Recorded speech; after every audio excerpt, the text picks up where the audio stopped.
Call the meeting to order.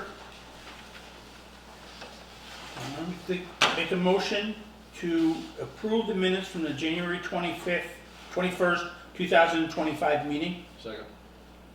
Any discussion? It's been moved and seconded. Any discussion? Hearing none, seeing none. All those in favor? Aye. Is there any public address this morning or tonight? This part of the meeting is for anybody that might want anything to say. Seeing none, we'll move on to New England Woodland Management. Good evening. Good evening. Gentlemen, we just want to give you an update on harvest number 49. S&N Logging began the harvest, the cutting and skidding on January 20th. And they finished cutting and skidding on February 14th. So 20 working days they did that, Huh? which is pretty amazing. Yeah? And they did a very nice job. They'll be there shipping logs for a long time, but everything's out and the stream crossings have been pulled and the water bars have been put in, so it couldn't have gone better. They hit the weather just right. The conditions were perfect. Okay. So. Can you refresh my memory where 49 is? 49 was up the pole line from the substation on New Windsor Road all the way up into that area where Peru and Hinsdale and Windsor come together. Okay. So in off of Katy Plantation Road. Okay, yep. All right. Up in there, yeah. Thank you. And Nate was going to add something, I think? I think the last time I was here, when we presented the bids, we had recommended going with the second bidder, and that was up to you guys, but you agreed. And I would like to say it has just been phenomenal that we were able to get it all done in this one winter with this crew instead, just because we lucked out with the weather, and they just did a great job in everything with the wetlands, water crossings, priority habitat. It's all been protected, and it looks really nice now that it's completed. So. Great. Hopefully we do more business with them in the future then. Right. Yes. Okay. Okay, Thank you very much. Okay, have a good evening. You too.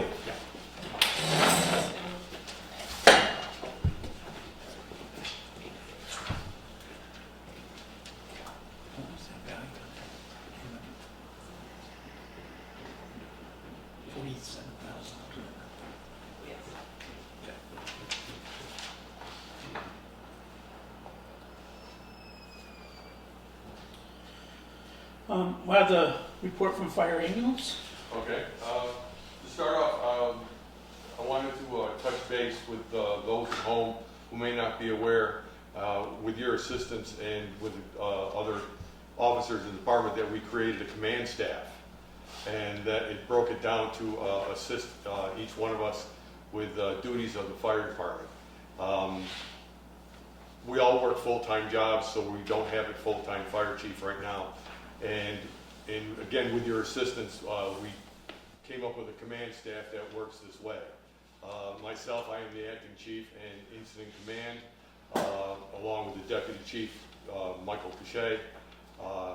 We run fire scenes, we answer the calls, we take care of fire department logistics, and oversee the entire fire department.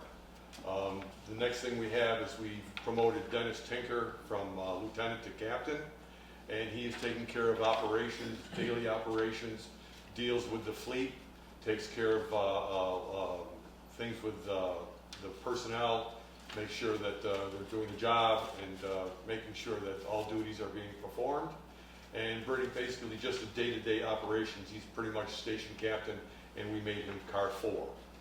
So then also to take care of the business side of things, our fire prevention officer, Lieutenant Charlotte Crane, has taken on the business side of the fire department, deals with budgeting, funding, deals with the public, answers emails, just does all of the business, the computer side, and is doing a phenomenal job. And as a group, as a command staff, it seems to be working very well. It's broke it down, it's taken a lot off my shoulders, it's taken a lot, and it's split the jobs and the tasks up of the fire department up among 4 people, and it's working very well so far.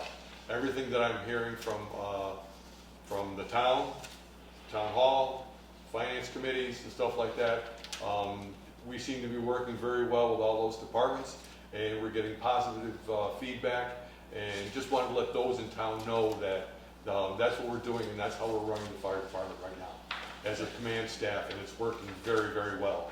And we thank you, Mr. Commissioner, for your guidance and your help in getting us there. So now, with that being said, I'm going to turn the business side over to our Fire Prevention Officer, Lieutenant Charlotte Crane. So just to give a quick update for our monthly call report, so for the month of February, which is already a short month and obviously hasn't quite ended yet, we've had 114 calls, and not surprisingly, over 3/4 of that were EMS calls, with some other service calls and special incidents and things like that in there as well. Speaking of the ambulance, with a lot of hard work from a number of folks, but especially our ambulance directors, Morgan McDonough and Captain Dennis Tinker, we are happy to inform you that as of Friday, our new ambulance, D5, will be in service. This coming Friday? Or last This coming Friday? So this Friday, yep. So February 28th, we will be switching everything over and doing our last, checks and making sure that it's ready to go. In addition to that, one other update that I actually just got not that long ago is that our forestry skid unit, which we were able to purchase using some ARPA funds from the town, is being delivered to the highway department tomorrow. So that is good news for our forestry capability that is able to be put onto the back of a truck and allows us much easier access to forested areas that are sort of off the road to get to brush fires and things like that. Before I move on to policies, are there any questions? No. Okay. So I had sent you over, I think, 2 or 3 iterations, a set of policies. We're working on, getting things organized, and so we're trying to develop a standard operating policy manual.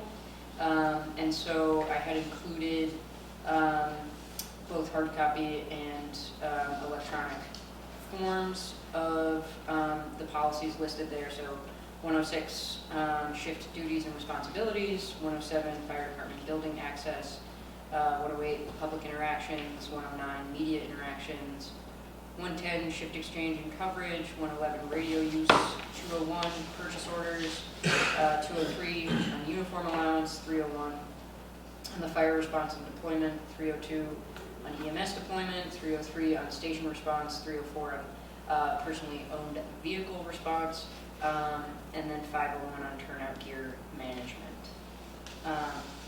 I'm hoping that if you are agreeable, we can adopt those into policy. So I'm still going through, reading thoroughly through these, and I would like to push this till next month's meeting and accept them at that point, so we have a chance to get all the way through them, and give you feedback before we accept them. Sound good? Okay? I just want to make a statement too on EMS. I went to a roundtable seminar on Friday down in Sheffield with their representative who's sponsoring 5 new bills to go through the state legislature. One of them making EMS a mandatory service like fire and police. I think that's something that we need to do. It needs to be brought up to that level. Funding is all over the place. It was agreed at that meeting that funding is all over the place, and it's only a patchwork of funding. You get a little bit here, a little bit there. if we can get it to a point where it's an urgent care or urgent level, then the funding stream will be much more responsive to what it is. I threw my support behind this on Friday with them, and is my plan to see this through and try to get the state to look at the fact that it should be an essential service, and that once it is an essential service, they need to put funding into it, because we can't keep going the way that we're going in the state of Massachusetts. There's just too many ambulance deserts out there where the response time could be anywhere. The average response time, they said in that meeting, for the state of Massachusetts is 8.9 minutes. Up here, it's longer. If you're in Middlefield or you're in New Marlboro, it could be 30 minutes. We need to get some help up here because it is an essential service. And along with that goes the whole hospital route of whether or not we can transport them and the hospital can take them.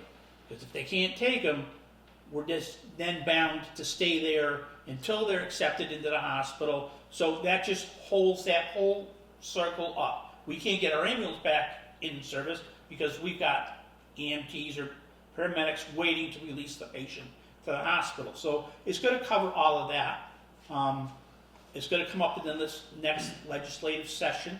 And like I said, there's 5 bills going forward, and she's sending me copies so I can get copies out to everybody here. And I hope you guys feel that we can stand behind this. I believe we can. I did see that in the newspaper. I did read it. I didn't know you went down there. Thank you for that. But if it does pan out, it should be a good thing for us and the area. I mean, we're responding to hill towns now, and in our drive time, we had one in Middlefield. I think the drive time was 42 minutes. Yeah. You know, and that's a long way for someone to have to wait, and we understand that, but you can only go so fast. And Yep. so, but no, that would be a huge help for everybody in the area, really. No. The chief from Lee made a statement that really makes it one time to be EMS. All you had to do is drive fast. That's the requirement. Drive fast. Yeah. Get them and get them to the hospital as fast as you can. Yeah. Now it's not drive fast. It's just get the unit there because of what the unit can do when it gets there. Yeah. So we're definitely looking into that. They are looking into possibly trying to get the laws changed where if you don't have to transport to the hospital, but you can take care of that on scene, that we get paid for it. Okay. You know, it would be nice. I mean, Yes. we're not trying to buy Cadillacs here with the money we got No. to give you. We're trying to keep the cost to a point where everybody can afford to get emergency medical services. So I think it's a good thing, and like I said, I plan on working hard and trying to get this pushed through. Perfect. All right, Thank you. thank you. Bob? All right, Renatus Solutions and Tighe have both been working on the cybersecurity improvement project. We're getting close to the end of it now. They've got a lot of the stuff implemented already. That's working out good. There was a service leak at the post office on Main Street. It was after the curb stop, so it was their responsibility. They hired a contractor to come in. They dug down, and it was galvanized pipe going to the building. They cut out the bad section, put in a piece of copper and a spring. They're going to come back and replace the entire line. Okay. We marked out the mobile gas station on Main Street for test boring. We brought in Mass Rural Water Association to help out with the locating. They agreed with us that it was in the center of the property. They came in, they were boring on the right side of the property, cleared where we had the line marked, and they drilled into something, and water started bubbling up. We went over there, we looked, we didn't see anything, they called in a contractor, they dug, they found that they did drill into a line. There was another line going into the right side of the building. And it had been hit before because where the tanks were, the line comes in off of that apron, that lower apron towards River Run, runs up, and it goes around where the tanks were, and then there's a coupler there. So when they were digging to put the tanks in, they must have ripped it out and rerouted it around everything. It's been repaired. Water's back onto the building, so that's all set. We patched the hole we had on North Street for the repair there with concrete per Mass DOT. They wanted it that way. In the spring, we'll have to go back and jackhammer out the concrete and put in blacktop. Road plates are removed. We had the water main break that was at Byron Weston Mill. They hired a contractor to come in, Lennox Construction. They dug down, the main was 14 feet deep, it was a circle break. They put a wrap on it, that's all back up and running. I applied for a grant, it's called the Drought Resiliency and Water Efficiency Grant, to purchase some leak locating equipment. It's a device it's got a ground mic to sound for leaks, it's got a leak collator, and it's got a locator, like that you can wands? hook up to the pipe, yeah. Okay. So it's all in one, it's one unit, but it does everything. I'm hoping we get the grant to purchase that stuff. There was a water leak on Lake Street, service saddle had rotted off the main. We excavated, repaired the service, and we'll do the blacktop in the spring. That was off of the 8-inch ductile iron main that runs down to Marcella Way. So them saddles aren't that old. No, I know. When were that, 90s or 80s? 80s. 80s? So yeah, the saddle rotted already. So I can foresee us having some more of them. Okay. If they use the same saddle all the way down. That all the way down, yeah. Yeah. And there was a water main break at the Wacona Mill. We assisted them on shutting down the water, and they hired a contractor to do the repair. Water service is back on there too. And I would like to open up a discussion about maybe changing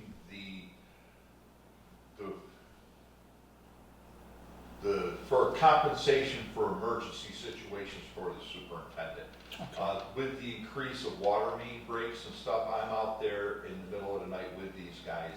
I'm at every break if I'm in town, and most of the time I'm in town.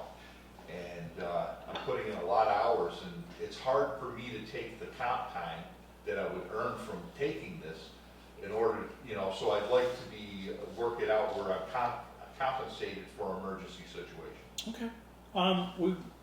One of the things I'm going to announce tonight is we're going to start going over budgets next week. I'll set a date, so we can start getting those cleaned up, and that'll be a good place to have that discussion All right. if you want. Sounds good. All right. And that's all I've got. All right. Thank you. Administration? Our accounts receivable aging is down to under 35,000 for the October 1st billing. I had Louise print out all the past due bills, and she wrote, past due shut-off date on them and sent them out to try to give them one last chance and to cut down the amount that the water department has to go door to door. We've received probably about $10,000 in the past 2 weeks, so it just seems to be working. We received payment for a public records request that's been going back and forth for the past few months. All the copies were picked up. I'm just working now on new public records request. I imagine it's going to be probably between $3,000 and $5,000 once all is said and done. Our annual meeting will be Tuesday, May 13th. I believe we're going to try to have a stationery factory. Cam's going to check. And nomination papers are now available to be taken out in the treasurer's office if anyone is interested. I had a Zoom meeting with Ted and Mike from Vadar last week, and we set up a time for the second week of March to start trading on this new software. So I will be all set to input the new upcoming budget for FY26. And we received our final $22,000 payment for the timber sale that New England Woodland Management was here to discuss tonight. And I handed you all the preliminary budgets for FY26 for fire, water, and admin for you to start looking over. Okay. And that's it. Yes. What's that? May 13th. Yeah. You want to check in for? Yes. And then new business, I didn't put it on my list, but we just hired a per diem firefighter, paramedic, and we hired a full-time firefighter, paramedic, which is good because they're very hard to come by, firefighter, paramedic. So we were lucky to actually get one full-time and one per diem from interviews we did last week.